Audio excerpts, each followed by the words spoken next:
Hello, YouTube. Welcome to another episode of the BuddySpoiler Podcast. I am your host, Hunter Surge, and with me I have Matt. Hello. Mario. Sup?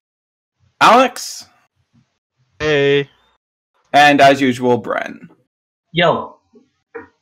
Today we are going to be talking about the finalized English information for Driven to Disorder, the CoroCoro leaks that we got, information on the next season, and the final trump cards for Guile and Wisdom for this season. We're going to touch up on World Finals again, get thoughts from people who weren't here last time. Bren has some updated information on the stuff that we talked about on the first podcast. And lastly, we will be doing another discussion on the Japanese tops for the week. So, with that said, let's dive right into Driven to Disorder. So, for those who are unaware, we have finally cracked the code on because stores have the set now. We figured out what the extra secrets are. So essentially, there are 2 extra secret packs for each Thunder Empire and Chaos. In the Thunder Empire one, there are 3 cards that were originally triple rare: Asphodite, Hellrend, and Jaeger for the Thunder Empire side, as well as a secret print of a double rare. It still comes as a double rare. This is just an additional print. So for Thunder Empire, it's Boss of the Spirit. And then the 5th card is an additional printing of either one of the secret pack bosses from the other Thunder Empire side packs. So for the Thunder Empire extra pack, that would be either Barboss Dragon Royale or Shining Dragonair Jackknife. For the Chaos side, it's Dragolem, Infallible Blade Wall, Kitabuki. The extra double rare is, I can't remember its name. It's the Plague Size Zero that checks the top 3. Very Seller. Very Seller, yes, that's the one. And then the 5th card is either Chaos Bots or Ursinius, Equali. So the distribution for these, there are 4 boxes in a case, which have a second secret pack, and the split is 4 of each of the extra secret packs in a case, and 3 of the other ones. So for decks that are going to need play sets of non-main cards in their secret pack, like decks like Jackknife comes to mind with Dimension E, which is super hard buddy material, and you definitely need 4 of it. So you're going to need to pick up singles beyond, like, you won't be able to get it just from a case, which kind of sucks. Same applies to Plague, because they basically need 4 of all of their secret pack cards. Rip me. So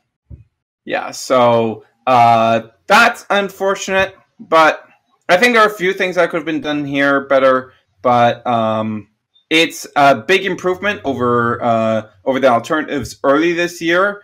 And to me, at least, it comes as a sign that British Road is listening to the complaints about the alternatives and is trying to fix it as best they can, at least. I'd like to open up to you guys to talk about that stuff now. Rip me. Rip me. I'm getting a case between me and a couple of our local players, and when I found out about the secret packs, I wasn't very pleased. Oh man, you said exactly what I was about to say. I don't really need anything else out of the Jack secret pack except Dimension E. So, well, it's kind of a big. J Arsenal is also there, but it's also like a 3F, so 1 case's worth will be fine. Yeah, so it pretty much could be worse. I, in particular, put 120 towards not a Jax, but just an entire Star Dragon World set, and I was able to find the other 3 cards pretty easily for less than $3 each, and it's not too bad. Plus, as we're going to go over later, the Jack list at top aren't even running the weapon. They're playing a lot of the Aster Justice variant, so those extra cards aren't really needed. Well, no, there are 3 Jacks, Jack tops from this week. There was 1 Style of Justice style, and then 2 that were more normal. I believe both of them were running the new weapon. I personally saw 2 Justice top within the last 2 days. I want to say 2 days. But I've only saw one of the other ones, so I don't know. We'll go over those, but it's not really that big of a deal because they're giving the Jack Boss and that extra secret pack, so you're gonna have a place out of that no matter what. And it's kind of the best they can do right now without making any extreme strides in the way they change things. This is more like a step up. Then they're gonna wait and see reactions as to how many people pull and complain or how many people are thankful about it. But like you said, it's a step in the right direction, and it's a necessary step. It's just one step above, and it's more like we'll see what happens. The cards themselves are expensive, so it's not too bad. Honestly, something I'd really like to do on a future podcast is just have a big talk about version E's and alternatives and the history of them in Buddy Fight and overall thoughts on them, because there's a pretty big discussion to be had there. We're just going to agree that they're hot garbage. I don't know how long that video would be. We're just all going to agree that they're... There's a lot of stuff. There's a lot of stuff there because they've changed every season that they've had stuff of this style. There's been significant changes between each season. There's been obviously a lot of tweaking on Bushiroad's end to try and find the right way to do it. I typically tend to side with Bushiroad on this stuff. Like, I really usually come off as a big defender of this stuff because I find that the community as a whole is a bit too quick to shit talk Bushiroad about this stuff. So one thing I do want to say before you say anything, Joel, because I'm always going to strike down your opinions because your opinions are always wrong. Okay. Evolution mutation will always be the biggest example of the shithole that their set was. They had stuff like Battlefield Abby, or is it Battlezone? Battlezone Abigail, which was literally like the shortest print triple rare to like ever cease existence. My friend opened 6 or 7 boxes and only pulled 1. And in cases there is only 2 to 4 pulled. Like 4 was the highest, 2 was very minimal, and 3 was the most likely number. It might have been your guys' case, because the case that we got over here, we had 11. This was for multiple cases I looked at, not from just a single one. Another big mistake. Yeah. I'd argue that Buddy All-Stars was about as bad, maybe a bit better, but Buddy All-Stars was still pretty bad. Another thing that's unique about the mutation, though, is that it had to combine 4 different decks, 2 different special sets, or they could have easily tried releasing them in the way that they at least did the dual chest, which luckily they did that for us, but it's just super unnecessary because they're all you're like having like 4 complete decks into a set, and they can fix the way that they did the secret packs. Instead of doing an additional main boss in one of the sides, they could have at least thrown in a triple rare or something, which would make it a little bit easier to obtain all of the cards, because you're not really trying to get the other like sideboard cards. You're not for the side cards in the secret pack. They're not as valuable as compared to their main bosses. Like in this set, where they changed the secret packs for the extra pack A or whatever and B, and they're throwing in the main bosses but not worrying about like the J arsenal or the weapon or whatnot. That's kind of what they should have done, at least in my opinion. Evelyn mutation is a hard thing because like with those so it seems like at the moment that English Bushiroad isn't willing to risk it on more than one dual deck a year yet. Maybe it'll change in the future, but maybe it has something to do with, I believe the Triple D triple deck didn't perform terribly well in English. It was fucking garbage. So they might have been, it was pretty garbage, but they might have been extra cautious this year, and then when trying to fit, after that decision's made, trying to fit into a set, well, you've got tons of reprints in these decks. And like people are going to be really upset if you don't try and get most of these reprints in. So the thing is about these reprints, they could have gone in a different way. They made like the original Yamageto forms, they're triple R's. Why would you do that? Why would you do any of that? You could do that. I think the idea there was that we want these to be in foil. I don't know. I'm not going to argue. That evolution. No, you're right. But speaking about wanting things in foil, we also have to remember that it wasn't just the fact that the triple decks were garbage. It's that Bushiroad was like, hey, you're not going to get any foils in these other than the card on second deck. And that's what made everybody upset. People were ranting about how they pre-ordered like a case of those, and now they couldn't cancel them, and now nobody. That was a real disaster. Reason too. Yeah, that was a real disaster. But yeah, I'm just like, I'm not going to argue that Evolution Mutation wasn't a disaster of a set, because it was. But when I'm talking about these things, I'm mostly trying to like get people to more understand, okay, because I don't think there's a whole lot of value in just screaming about how awful these sets are. I think it's important to have some sort of understanding, or at least try to understand why these things are being done the way they are. Well, the problem is that we can talk about the good things as much as we want, but it's not going to change anything. It's the problem that it mainly ruins is our market, and our market is literally the most garbage thing about this game. Yeah. We don't have a good market. We have basically one flow of like cases coming in, and then that's it. Once they're gone, they're pretty much gone. Yeah. You get your foils, you get your triple R's from that set, and then if you don't get them like near on like the week or two of release, you're never going to see them again. Or you're going to see them again at nearly double the price. And that's the problem with these sets. That's what they do with all these low quantity triple R's and stuff like that, and multiples of them too. It's just really bad. I hate these sets. And honestly, when it comes to these things, I place more, especially this year, I place more of the blame on Japanese Bushiroad, especially pushing out so many sets, so many full-size sets. Like these climaxes, they're both full-size sets. Ultimate boosters, both of those were full-size. Alternative boosters, like the character boosters. The character boosters. And they pushed them out so quickly, and the English side, which can't just release these multiple products at once, the game isn't big enough for that. And even Pokemon, when the Japanese Pokemon side does this, they do the same thing in English Pokemon. They merge the sets. So I think that English Bushiroad is just put in a really hard spot of how to deal with this.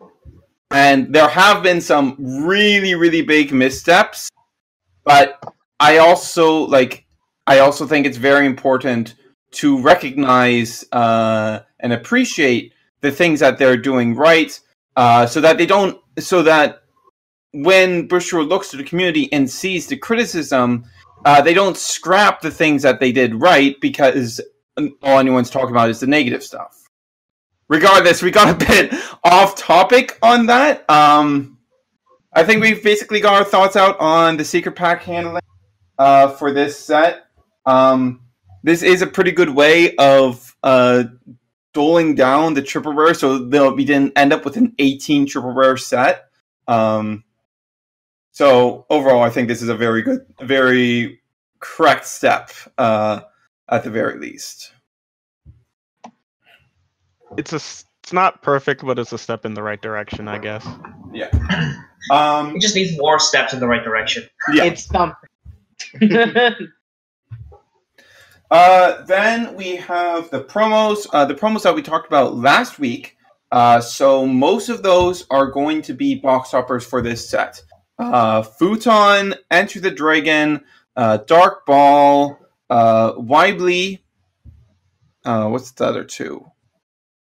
Chess Magic and Lightning Riser Ball. Chess Magic and Riser Ball. Right. Yeah, those are the 6. Then Breakthrough Sword Bots, Breaching Sword Bots, whatever it's called, is the Manga Volume 10 promo. So all of those are accounted for. Okay. Yeah. Those are all accounted for now. Excalibur, of course, as we've established last week, is almost definitely the March shop tournament promo. And this leaves Boosted Set 4 Alternative open for new box toppers. So potential fake out. Please give me fake out. Oh, what other stuff do we need? We need, the Crew Trooper promo would be good. Tiny Asmodai. I don't think there's no other promos I can really think of at the very moment. Oh, right. The other thing. This is something I really want to commend Bushiroad for. So, in Driven to Disorder, on the Chaos side, in the Japanese release, there's a reprint of Absolute Armor, which we just got a month ago in Rainbow Striker, Box Stoppers, or the Buddy Gift campaign, or whatever it was. We just got that promo.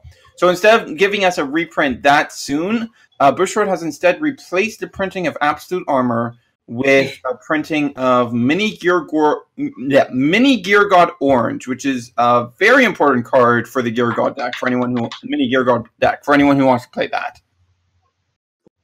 Okay. Anyone want to say anything else about Driven to Disorder before we move on to CoroCoro? I just want to talk about the new card. I need to say some stuff. Okay, you just want to talk about the new cards? I'm going to be leaving the new cards mainly up to you guys, because at this point, both of my videos about these cards will have been out, so I've already said my piece. Yes. Okay, so who wants to take the lead on explaining these cards? I will take the lead on this. I don't care what anybody says. Go for it. All right, let's talk about the new Gear God and the new whatever the heck that item is. So, Ultimate Chaos Gear God version 10,000. Is that 100,000? Oh my god! Wait. Yes, that's 100,000. Yes, 100,000. So 100,000. Still weaker than Hakugan. 10,000 defense. Call cost is putting monster Gear God in the same from your field into your drop zone. Has Chaos Drain, Overkill Reboot, discard a card from your hand. During your main phase, call up to 3 monsters from your drop zone without paying their call cost. Then, if you have 3 or less life, your life becomes 10. You may only use Overkill Reboot once per game. Yada yada. It's the same thing as Overkill, but it has second and has Chaos Territory. This card is basically just reprinted version of the last Gear God. The Overkill, it's quite exactly the same thing. There's no creativity. They're just like, all right, let's just slap the same effect on this guy and call it, and just make it during the main. But it's not even counter speed this time. Doesn't matter if it's counter speed. Quite literally the same thing. You can call back the Overkill one, and then you're just like, look what I've done. I've done the same thing, and now I can. So look at my creativity. I'd like to know Matt's thoughts on 10,000 and the whole upgrade thing as a whole. Literally, the only thing, in my opinion, that matters about this is that 10,000 defense. That shit. Yeah. Oh, sure, dude. That shit is nice. The new spell is going to be able to add this. We don't know from where yet, but it's going to be able to add it from somewhere. My hunch says drop zone. Yeah, not only the fact that you can do that, there's the fact that you're going to be playing Gear God 7 always and forever. So you're going to be able to machining sacrifice at your opponent's final phase or end phase. You can just sack your 7 for a 10,000, and then you can start your turn with 3 more monsters and then go ham. It's like Mario said, it's not very different, but that 10,000 defense is what's going to matter. To me, I'm not terribly sure if this is going to be worth the deck building cost of running upgrade. And the dead cards at this and upgrade are after upgrades used, all your other upgrades are dead, and before upgrades used, this is dead. If you're playing more than 2 upgrades, you're playing the deck wrong, especially when we have the salvage spell that can add literally any card from your drop. So that's pretty much what you're going to be doing. Yeah, it's easy. Plus, I mean, you're going to have this card won't be dead later on because you can just Gear God 7 call it. Yeah. I was just saying that before upgrade, this is dead. Oh, well, then you just charge and draw it because you're going to recur later, or you're going to use upgrade to salvage anyway. With you running 2, it's never going to stack. I mean, if it does, it's very rare, and it sucks to be you because it won't really happen very often. Path-wise, you're fine playing this at 2. You're fine playing the other one at 2. And playing the Salvager at 3 or something. Because even without salvaging these, it's just a good card. Mm-hmm. Plus, Gorgas can bring this back if you need it. It's definitely a lot better than the Bots' Overthrow or whatever the hell it's called. Yeah, I'm pretty sure I just take out Gear God 8 for this. Pretty sure. 99 will always be a great card, though. Fuck, what a great card. Yeah, strong card. Really I still think Gear God 8 can be useful as a one-off. It can be, but you can't run too many Gear Gods. You're taking out something. And I'd rather take out Gear God 8 before I take out Gear God 99 because that overkill is too valuable. I would take out the TD one first. I'm still playing the TD, so. You shouldn't be playing the TD one. That TD one was phased out a while ago. Dude, it's literally 4 Gear God 7, 2 Gear God 8 or 88 or whatever, and then 2 Gear God 99. That should be your Gear God lineup right now. I'm running 9 Gear Gods, so that tells you something. 4, 6, 8. Yeah, that's the actual one. You just take get done. You need a place in 8 right now. Even now, I still kind of draw a lot of gear guns, but it's a necessary number. It's super necessary. How many shifter do you play? 3. Yeah, that sounds about right. It's just the standard lineup. Mm-hmm. I feel like my deck is super standard right now, and it's very it's not too bad. But yeah, Sunken Ruins are. Anybody else want to say anything about this size 10,000 war critical? So now we have the possibility of dealing 20,000 damage in one go, thanks to Dragon Eye, Dragon Throne, and double Mega Balls.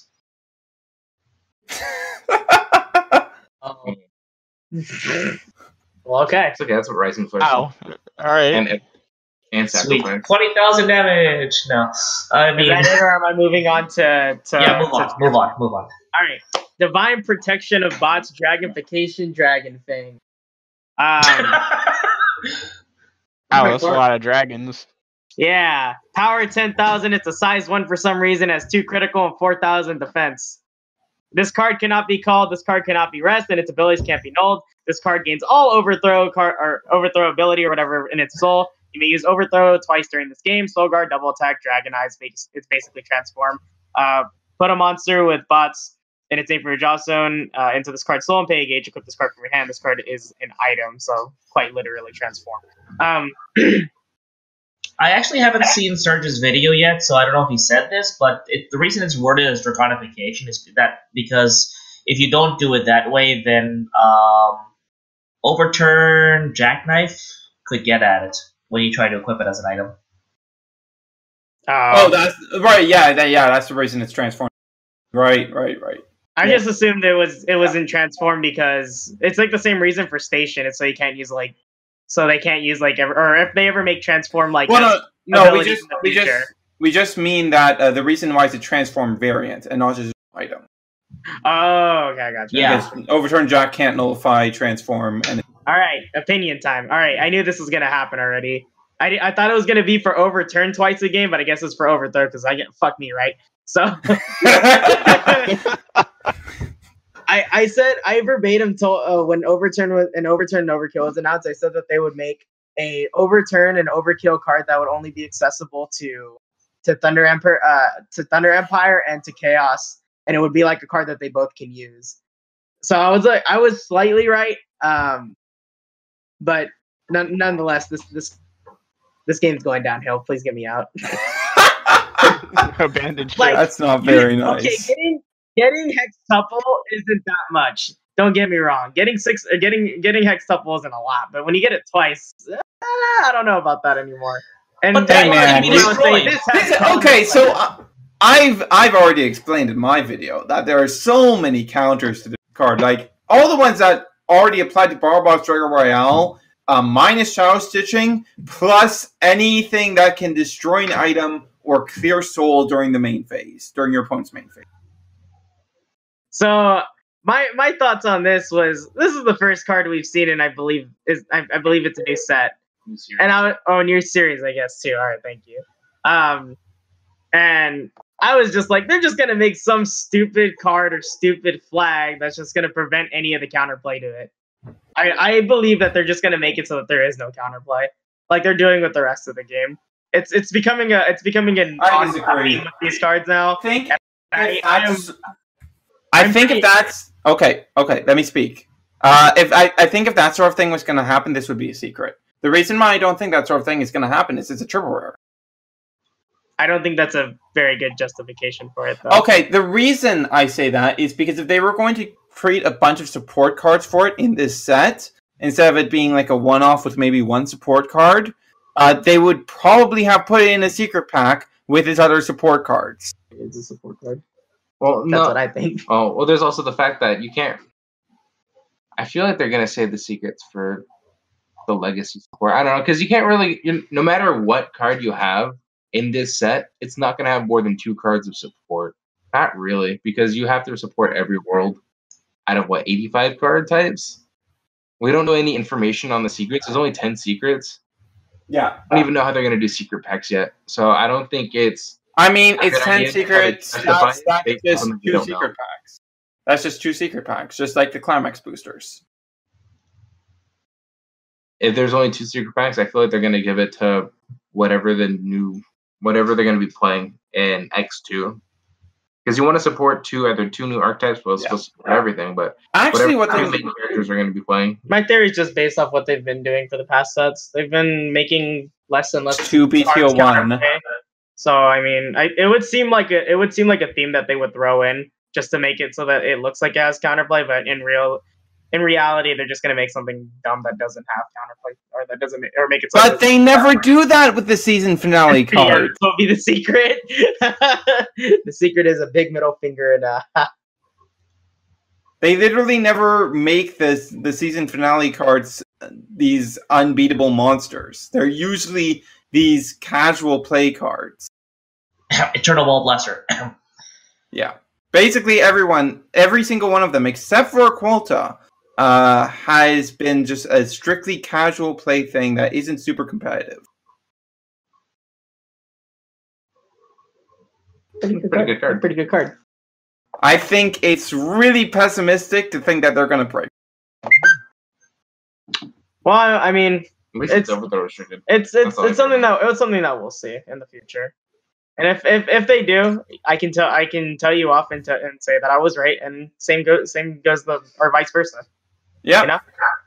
But you know, I've been right about a lot of things, and the way the game is going, it's not very good. So I wouldn't expect. Except that this is also in X2, which is after the known R&D restructure, and definitely after Kirani's direct influence. Oh yeah, they're bringing back the old guy. Yeah, they're bringing back like the old creator or whatever. Something. No, not the old creator. The Bushroad CEO. Oh, there you go. Yeah, there you go. Well, hopefully the original Buddy Fight creator is working on a new game that will come publishing in 2019. It's quite hard to fix what they've already done.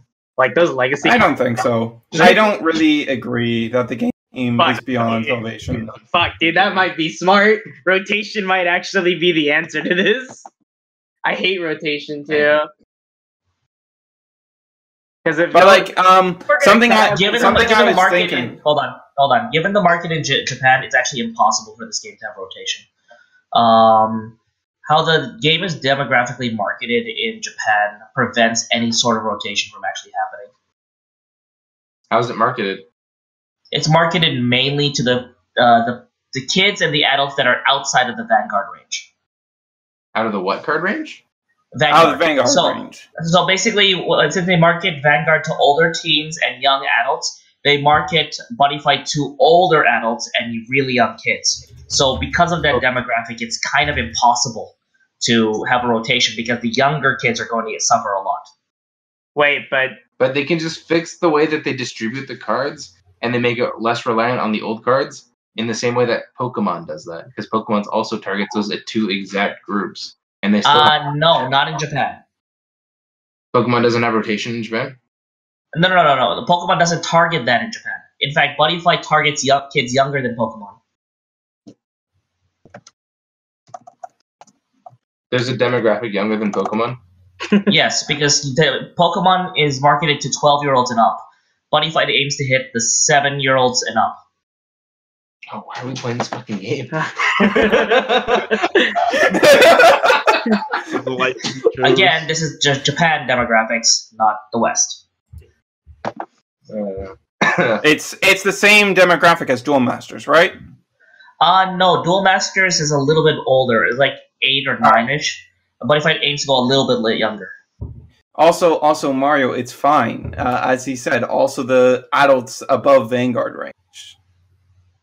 That actually makes the complexity of Buddy Fight in a lot of ways make a lot more sense, because it's always been a bit weird that this game that is obviously marketed to kids in Japan had these pretty complex interactions and rules in comparison to what you'd expect. But hearing that it's also marketed towards adults above the Vanguard age range, that makes a lot more sense. That's some really cool information. So how does rotation shaft 7-year-olds? Basically, because so do you know how exactly those younger kids obtain their cards? In Japan. right? Yes. Nope. The ones that are really skilled at the game usually also don't tie these in together, but usually also have rich parents that buy them all the cards that they need. But the kids that don't have that, they typically get it from other players giving them cards and the trial decks and starter decks themselves. So with a limited access to the card pool, it's not going to be easy for them to quote-unquote replace the cards that they're going to lose from before. And there are still those kinds of kids that are still on the drum train or on the ball train that are not going to exactly be able to keep up when this whole rotations thing starts going on. Experience with Japanese players are living in Japan, so I can't really argue that. So I'll just have to take your word for it. I'm very much simplifying the issue. There's a lot more at play here, and I kind of went on a rant yesterday, on a different Discord channel. So, oh boy, that was a thing. Seems fair, but with cards, kind of a very oppressive card or decks and cards in the game. It's either there's two options: it's either a ban list or there's a rotation or / limit, I guess. Here's the thing. I mean, like, when you're saying oppressive, right? Do you specifically mean regarding Thunder Empire and Chaos? Of course. Okay, because here's the issue. Japan doesn't see it that way. In fact, and this is the biggest part of the rant I was having yesterday, Triple D was more harmful to the game than X ever will be. Because of Neil's Y or what? No, actually, it started with Abigail. But the idea regarding this whole thing was that over the course of the Triple D season, player bases dropped by up to 50% or even 75% in Japan. What did Abigail do in Triple D exactly? Abigail was the Vanishing Death whole thing, and keep in mind that they don't have sideboards in their meta, so there was not very many ways to actually. I don't remember Abigail ever being good in that format. Why was it banned? I don't believe we did. When did we start getting the hashtag? That was Mill. That was Mill Abigail, right? Triple D. Huh? No, guys. When did we discover the hashtag? When did that start being a thing that we started really following Japan lists? They started actually. I believe they started actually promoting it a lot more in Triple D as a way to kind of. Yeah, I remember it was in Triple D, but I'm wondering, was like it towards the end. I think it was like midway through Triple D. It was right after Guardians and Executioners, if I recall correctly. Yeah, so it would have that stuff happening would have been before we have the picture of the Japanese format that we have now. Correct. Did you like? They had to standardize an entire format because they were trying so many different things. They didn't even have a circuit for much of Triple D format because of how many people started playing. Like they banned two of the Impact cards. Smasher and Vanishing Death Hill got banned. Oh, at certain stores they did that sort of thing? No. It was a wide ban. It was a wide ban for all of Japan for a while. But it wasn't official, right? It was just like a rule that was commonly accepted. It was, if you want to call it unofficial, sure, but it was mandated. So, I guess so, but it was directed, definitely. That's interesting. Anyways, that entire idea regarding this whole lack of counterplay extends itself to Executioners and Guardians, where the next expected set of problems came from. And around, I've noticed a chat on 2chan regarding Buddy Fight, and the common thought there was that it was when Guardians and Executioners came out that Buddy Fight started a downward spiral. Specifically Executioners because of how, that deck was. Yeah. And I posted my thoughts on it and replied to them, but basically Executioners, I believe, was play tested with the idea that nobody would go above 50 cards in their deck, and nobody kept that idea in mind.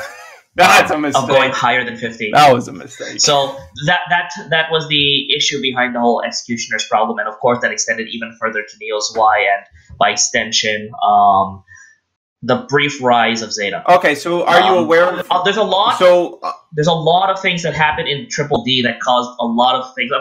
A notable store was having 45, 50 players per tournament around the 100 era. By the time Triple D was ending, they were barely managing 15, and that's in Tokyo. Jeez. Like, that happened. So I hear all the complaints from the West on the X side, but for all intents and purposes, X is a success in Japan.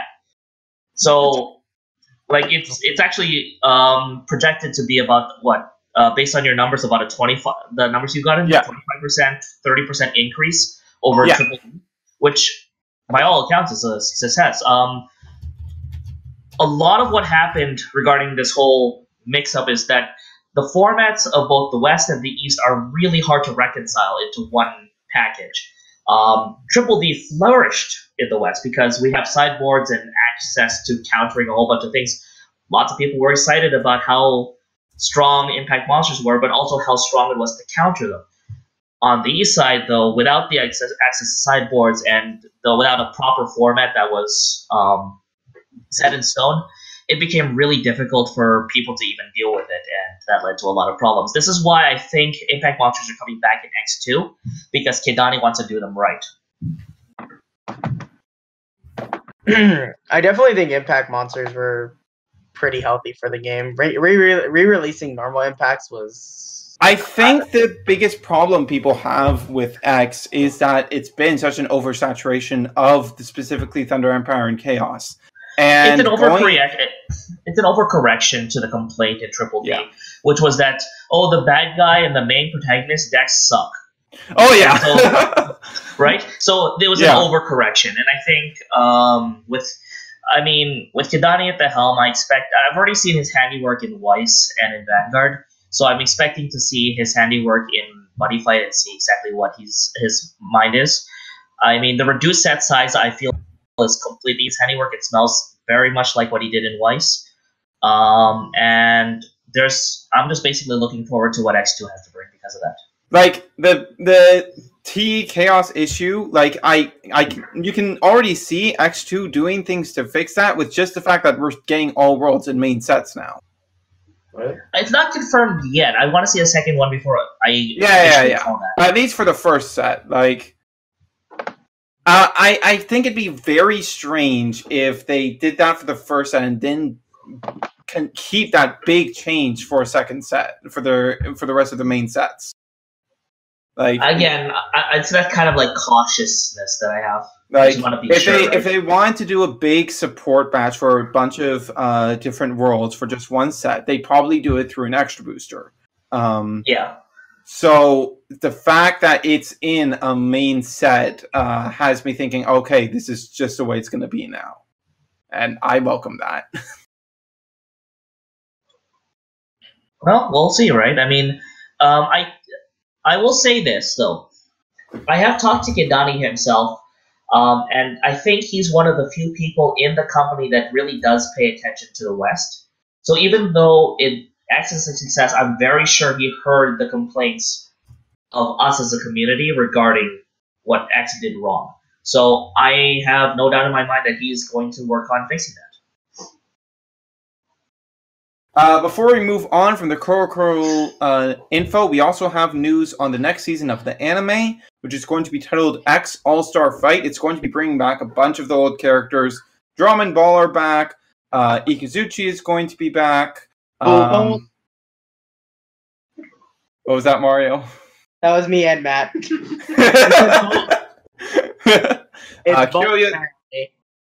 Kirya's back as well. I assume that we'll see a bunch of the lesser characters coming back too, but they're just not big enough characters for them to announce coming back in this first batch. Please, Kazane. Please, Kazane. Please, Kazane. Please, Bond. Please. Which one's if there's two characters I really want to see back, it's Kazane and Torres. I legitimately forgot about her. As long as we have Kazane, that's all I care. I forgot about Kazane. I all I care about is if we have Ku. As long as we have Ku, then I'm Your lolicon is showing. Well, yeah, of course. Lolicon is always showing. Yep. All right. So, with all that done, let's move on to World Finals talk. Once again, I'm going to be leaving this mostly to you four, since I have already talked about World Finals on our first podcast, and I don't really have anything else of my own to add, unless I want to comment on anything you guys say. So, go ahead, guys. You were there. You know what happened. It was just a bunch of chaos. It was pretty boring. I talked to somebody that's like, I wanted to take either Chaos or Narukami. I just stayed on Chaos so I wouldn't face the mirror as much, and then he lost in round 1 to the that was Jordan Cotto who beat me in Indianapolis in the finals. And Neo's Wyomir. Oh, what a fun meta. Good old roll the dice. Yeah, fucking lost to it twice. Loses to the dice roll in California, travels to Indianapolis, loses the die roll again. What a fun game. That was pretty cancerous. So did anybody get any new information regarding the whole Athra disqualifications? No, I don't even know what happened. I was there and I have no idea what that was about. My thing about it was when I got back here to the States. Wait, what? I don't even know. Oh, okay. I legit don't know. All right, so let's have some fun here. So, I don't know how many people have noticed the rise in Athra questions over the past couple of weeks, and a lot of them are proxy questions from actual participants who went because they don't understand why they got game losses or disqualifications. Okay, so a very common mistake was using the gauge from mystery setting to pay for Athra's overturn. I knew it!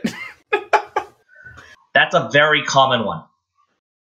Another one was declaring overturn before the opponent declared attack phase. That one's just retarded. That's just them being it's like, are you proceeding to attack phase? Okay, overturn. Yes, I too enjoy skipping my opponent's phases.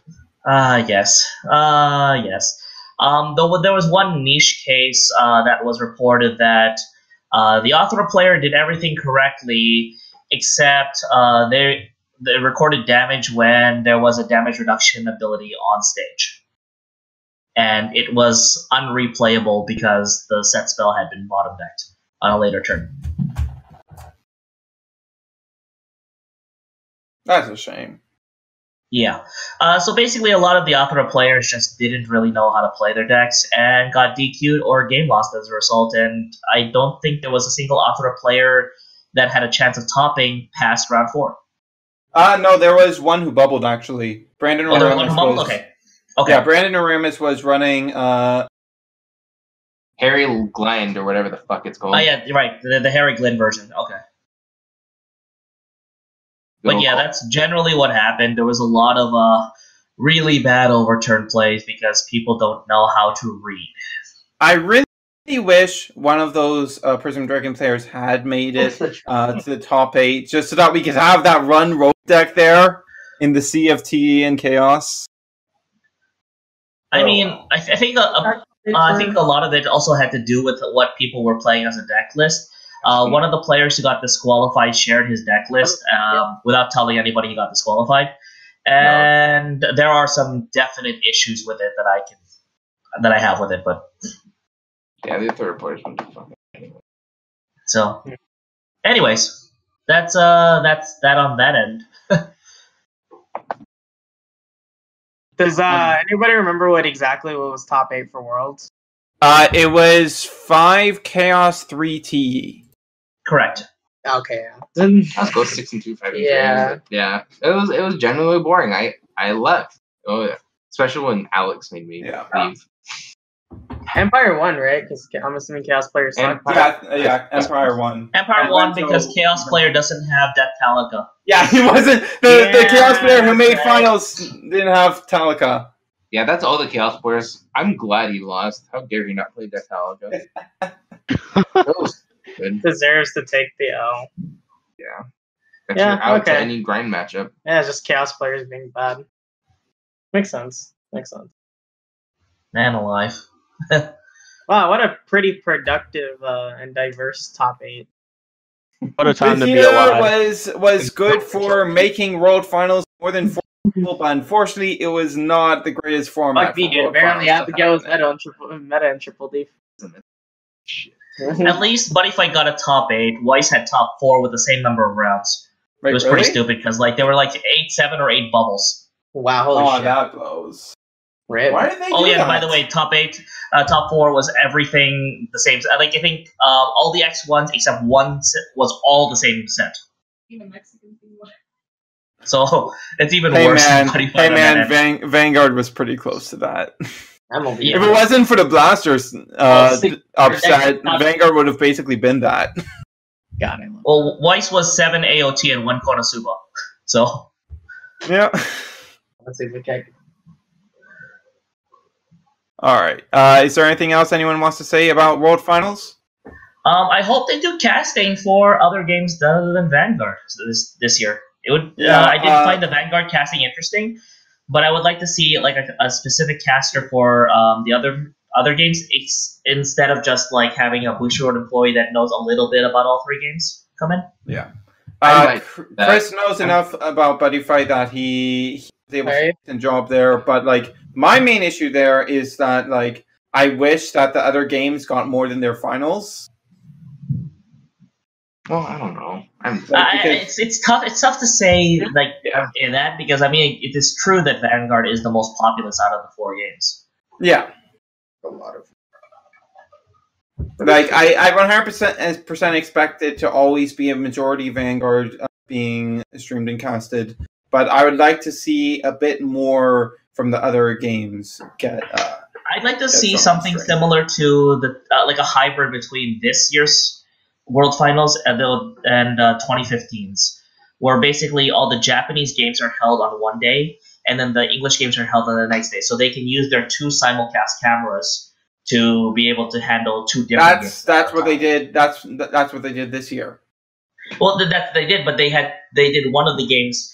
One of the cameras was focused on the Japanese side of the game, and the other one was focused on the English.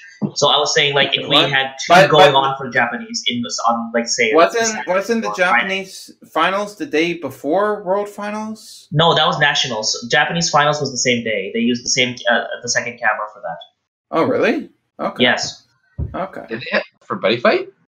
Well, no, for Vanguard and Weiss. Oh yeah, did they stream that for you guys? They streamed it, yes, on Fresh Life. Oh, that's fine. Okay, that's. So yeah, if they used both of them for the same language, I think that would be interesting. Yeah. That was basically what when I heard the announcement of how it was going to be running for the English side. My main complaint was basically that I'd like there to be 2 simultaneous streams covering different games, so that more games could get in the spotlight. If you have 2 streams going and have 2 games assigned to each, then you can get a lot from both games. And get a lot of course, from all the games. Despite the imploring, there was so much cancer on this chat. Oh goodness! when the Luck and Logic game started, it's oh, how do you play this game? Oh goodness! Yeah, the chat wasn't too great. Yeah, it was better than last year at the very least. They weren't spamming somebody's name and calling them for them to die. So it's a step up from last year. Not much of one. Despite the format issues, the issues with the format that was being played in for Buddy Fight, it was definitely a huge step up from what we had last year. So I hope we continue to see improvements in the future.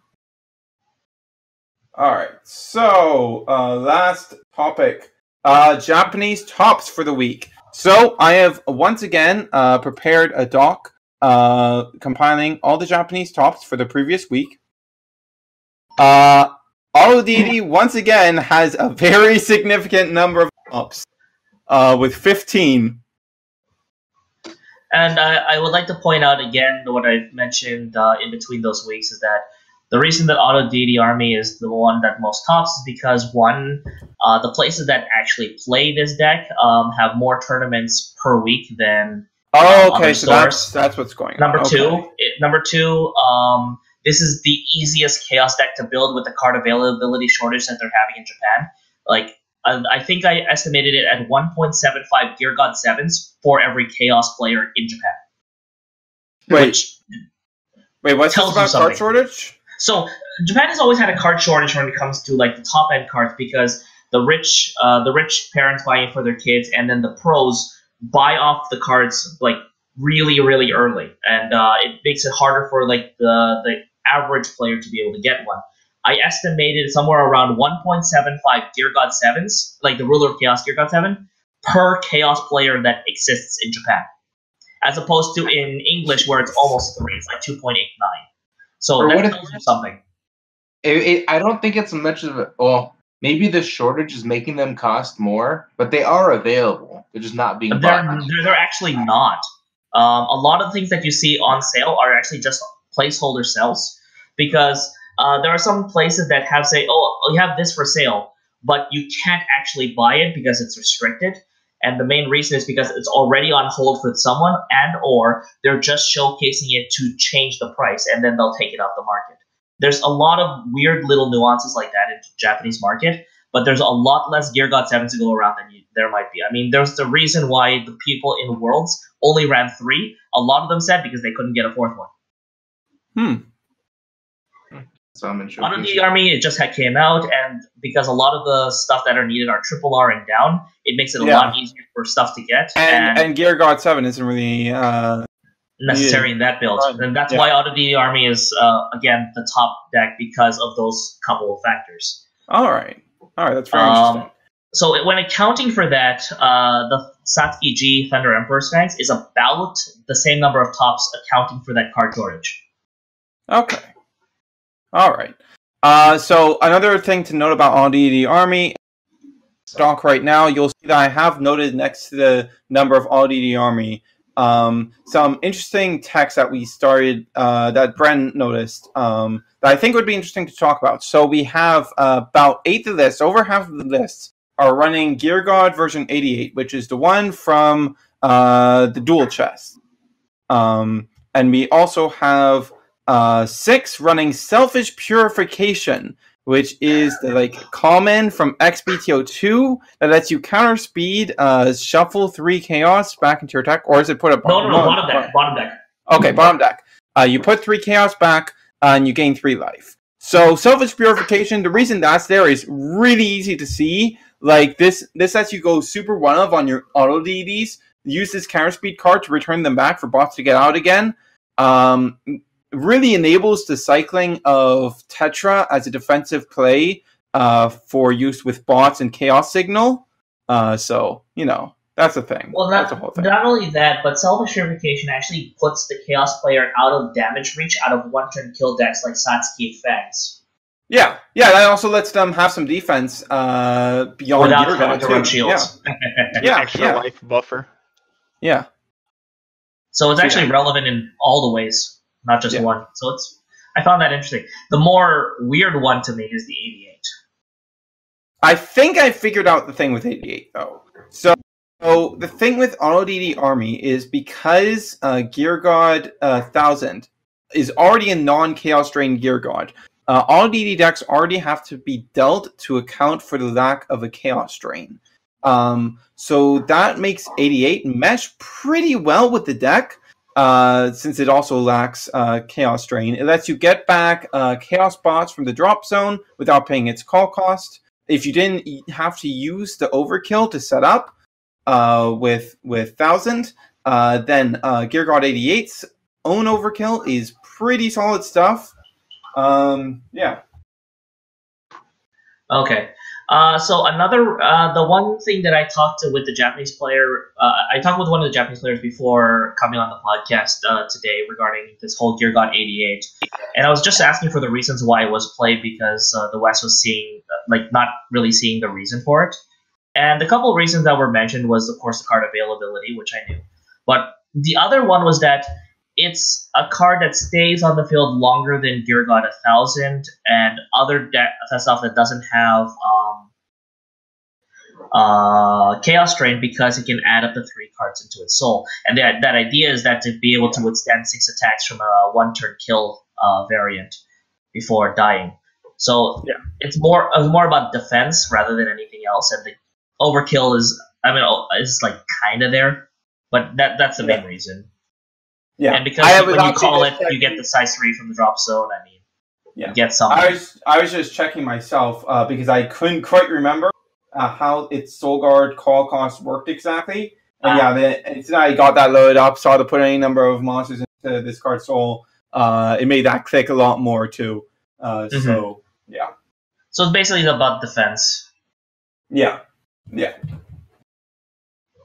really cool tech. I like seeing dual chest Gear God work out and be actually played in decks. I think it's mainly played because of the card availability issue, though. Because there's not enough Gear Gods to go around, so you gotta throw in Gear God somehow. Yeah. Okay, so beyond all the army, so last week we had 7 Thunder Emperor's Fangs tops.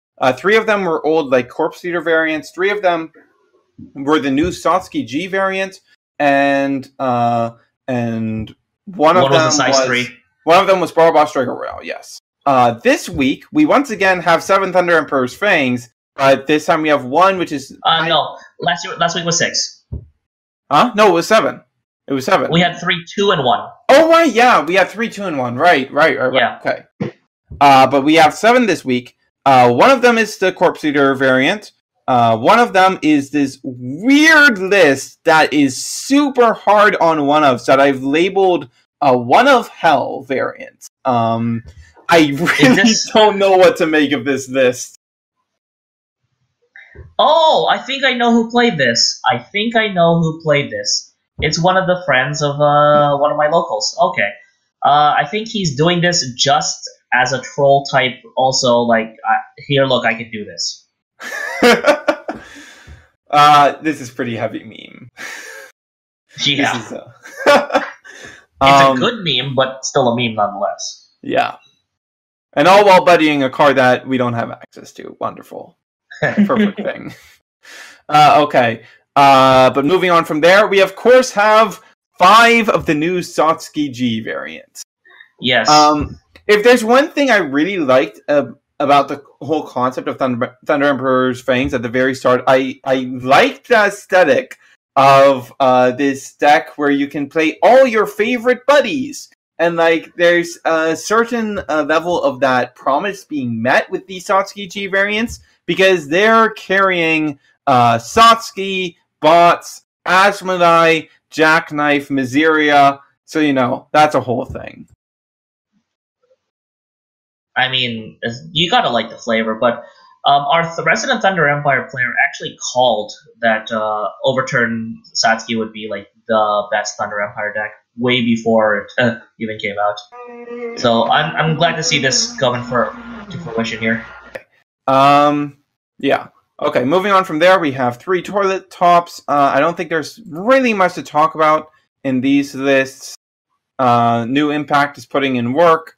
Pretty standard stuff otherwise. Then we've got 2 Prism Dragon lists. One of them, I remember one of them looking not terribly updated. Yeah, this is the one. Yeah, I think it's the first one. It is running out of it. But the other one, for those who are not sure how to update their prisms, there's some interesting stuff going on in here.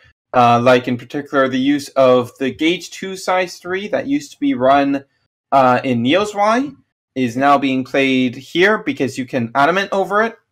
Lucian Black. What? Lucian Black. The thing I've been saying for fucking years, essentially. I've been saying that card would be played since like XB202. What card? Yeah. Lucian Black. I mean, it's a size 3 Prism Dragon that's also effectively Slanderog. It's going to be played at some point. Yeah. Now that we have a colon top Athora, it's gonna come in. It's gonna come in and get played. And here we are. That is exactly what's happening. We've also got that new Revive card seeing play in here, and yeah, it's overall standard beyond that, but this is a really good point to net deck off of if you need something to net deck from. At least to try it. Yeah. Okay. Moving on from there, we have 2 Jackknife lists that that are running like the new style with Overturn, World Linker, the new item. One of these is teching one linkage, but these are overall looking about how I expected to. Pretty close to what I expected them to look like. One of them is Crystal Awakening. One of them is running Star Alternative. And one of them is running Fate Information. Has managed to fit Fate Information in. So your foil Fate Informations may not go to waste yet, Matt. Yeah, I'm trying to figure out a way to do it. I think I'm running 2 of them right now, but I don't know. Yeah, that's how many this is running. Oh yeah, that makes sense then. Yeah, this is Fate also. I will have if I don't think I'll manage without it, honestly.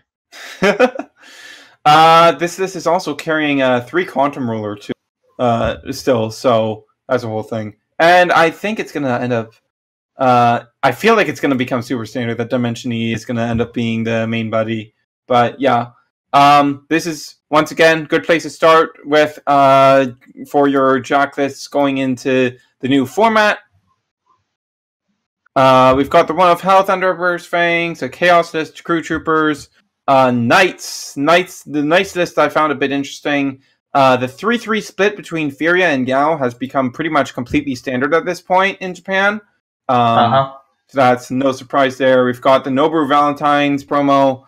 Viseria seeing play with the 3-2 split between Elkielite and Viseria that I was honestly expecting to happen. And we've got some... What do you make of Loyalty in the main deck? Yeah, that's what I was about to talk about. That's probably because it is Japan and no sideboard. And Search cut out.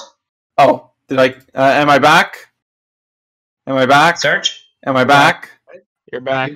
What? Okay. Search? Okay. Bren is dead. Because you... Alright, can you hear us now, Bren? I'm gonna take that as a no. Yeah, he's dead. Well, Bren rip Bren. One more and you're lost. Wait, Bren, can you hear me? Bren? Nah. Oh no. It's okay. That was our last topic anyway, wasn't it? Yeah, but we still have some things to go through, and there was actually a couple lists that me and Bren were talking about before the podcast that we actually really wanted to talk about. Ripperoonie. Oh god, Bren, please come back. I'll be right back. Actually, they're stuck here. Never mind. Let me message him.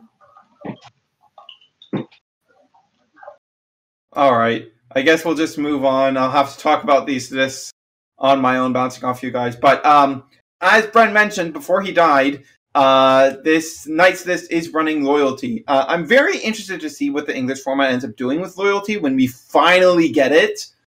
Because that prevent calling of monsters beyond 4 is a pretty rad thing to have around. Chest Break in main is an interesting thing. Like he's the only shields he's running, like the only Dungeon World shields he's running are the 4 Deflection, and then for the rest he has 1 Loyalty and 2 Chest Break. Chest Break making enough sense because combo, like in matches where you don't need to get rid of spells, like comboing that crit reduction with the damage reduction of the shield, and that's going to be that's going to be basically nullifying a big attacker. So you know that's pretty good stuff. Shield is pretty sweet. It was definitely what Dungeon needed to stay relevant.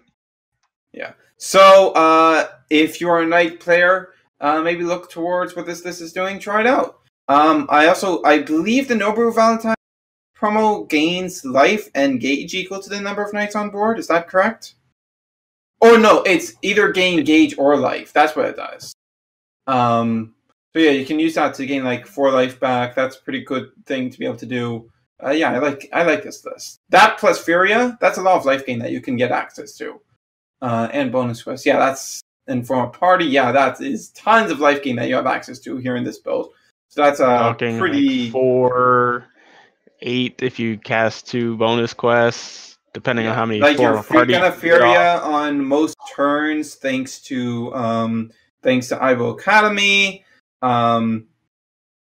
Hawkeye to retrieve stuff. This is the first nice list I've seen like running Hawkeye as anything more than a one-of tech. So that's cool to be seeing. Yeah, this is a solid Knights list. I'd recommend looking towards this list if you're a Knight player. Now we get into 20 plus life, 10 plus life buffer. That's crazy. Yeah. Okay. Mario, Matt, are you guys still there? Are you alive? Oh yeah, well, I'm here. Mario's taking a phone call. Okay. So the next list is a new ninja top. Very different build than we've seen in the past. I did some testing with this build personally. I changed some slight things about it. I basically just added Suiha because I really like the searchability that Suiha plus Searchlight adds to the deck.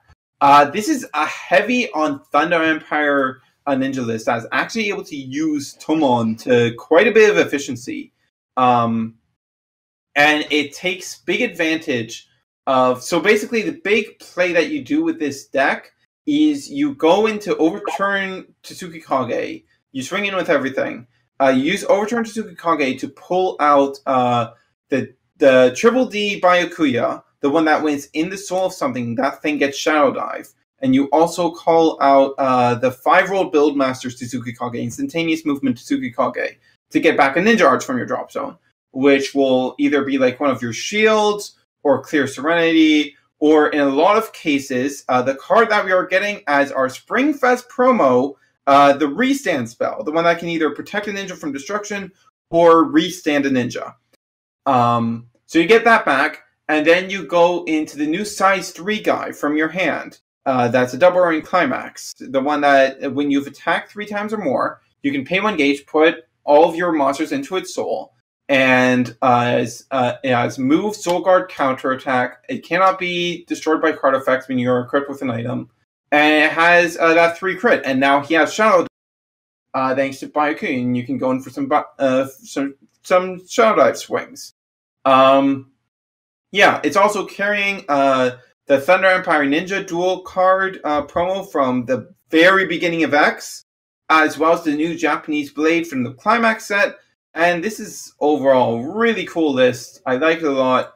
I'm going to be building it in real life and doing some match videos with it because I really like how this thing plays.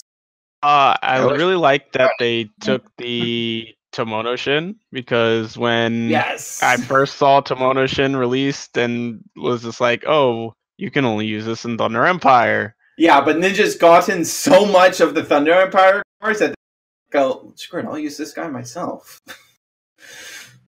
Like, your weapon is Thunder Empire. I'm really actually excited to try this, especially once we get the 5-world Tsukikage. Yeah. A variant on this is definitely on my to-do list. We finally got all the promos that we need to do this through Springfest Regionals, and now Futon as a box topper. So really the only thing we're missing now is instantaneous movement, and he is unfortunately quite a key piece in the deck. So we're going to have to wait a bit more to see this at optimal strength, but I am really excited for this. Hashtag finally Futon. Yeah. Okay. And last up, so as opposed to last week, we did not have the 6 Leviton tops that we had last week. However, we had one very interesting Leviton top because it was a list that was actually running Merlin to quite a bit of, like, Monster Merlin. In his tweets, he talked about the usage of this card, and like basically you get access to your whole deck through Merlin, and either chump blocks or you have Infallible Blade Wall, and you get to use Infallible Blade Wall to either turn Merlin into a double shield, or you get to turn him into a draw and then go into Leviton. So this is an overall very interesting list. I'd love to see Leviton players try it out. I only discovered it today while I was gathering the lists for the Google Doc. I'm definitely going to be trying it out myself. Yeah, I like this list a lot. It's really cool. Really cool. It's also carrying Olit, of course, with a bunch of discard stuff to combo, weather stat, like, really cool list. Really cool list. I like it a lot. I always wanted to try Merlin in a Levitain deck. Like, one of my local players is a Legend World main, and Levitain is his favorite variant. And I always wanted to have him put in Merlin, but without any way to clear it besides having it chump block. It wasn't very good. So thanks to Blade Wall giving you that extra option, I think that playing a few copies of Merlin isn't such a bad thing anymore. Yeah, plus you just get more discard outlets, like the new Ditch 1, Draw 2, and the Ditch Shield. Yeah. It makes it not dead later on. Yeah, and you can you can use it to turn like your searcher weapon into extra draws or protect yourself. And really good. Yeah, very interested in trying this deck out for myself. Very cool to see someone make really good use of Infallible Wall. So yeah, this is good stuff. Also, I have to give the respect to his 5 SP Levitans and 2 SP Durandals. All right, so I think that's going to be it for this week. Is there anything any of you guys would like to say before we sign off? Nah, not really. What a time to be alive in Buddy Fight. Yeah. I'm hoping that by next week we'll have started seeing card of the days for the Ultimate Booster 3 Complete Chaos. So hopefully we'll have that stuff to talk about. But until then, that's going to be all, guys. See ya. All right, is everyone ready to go? No, not record. You good, Matt? Yeah. Alex, we're good. Yep, let's go. That's fine. All right, I assume Bren will just be here in a moment. He has himself muted, but all right. 3, 2, it's because 1. I'm eating. Ah! Bren!